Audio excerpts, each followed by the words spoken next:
லேவியராகமம் 16ஆம் அதிகாரம். ஆரோன் சாகாதபடி எங்கு வரவேண்டாம் என்று கர்த்தர் சொன்னார்.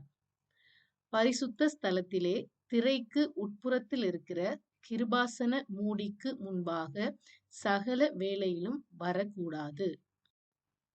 ஆரோன் பரிசுத்த ஸ்தலத்துக்குள் எதை செலுத்தி பிரவேசிக்க வேண்டும்?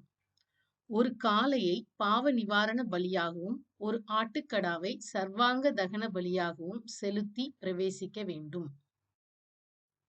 ஆரோன் எந்த சட்டையை தரித்துக் கொள்ள வேண்டும்?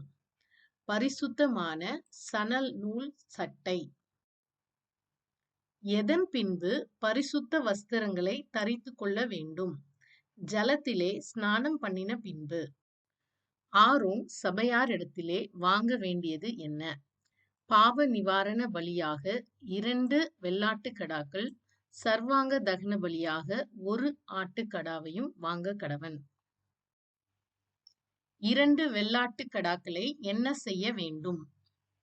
சீட்டு போட்டு கர்த்தருக்கென்று சீட்டு விழுந்த வெள்ளாட்டுக்கடாவை பாவ நிவாரண பலியாக சேர பண்ணி, போக்காடாக விடப்பட்ட சீட்டு விழுந்த வெள்ளாட்டுக்கடாவை கர்த்தருடைய சந்நிதியில் உயிரோடே நிறுத்த வேண்டும். எதினால் தூப கலசத்தை நிரப்ப வேண்டும்? நெருப்பு தணலினால். பொடியாக்கப்பட்டது எது? சுகந்த தூப வர்க்கம்.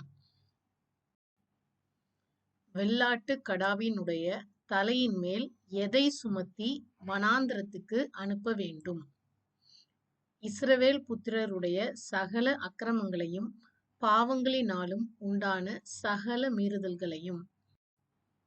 எதை பலிபீடத்தின் மேல் தகனிக்க கடவன்? பாவ நிவாரண பலியின் கொழுப்பை. 7ஆம் மாதம் 10ஆம் தேதியிலே செய்யக்கூடாதது என்ன? ஒரு வேலையும் செய்யக்கூடாது.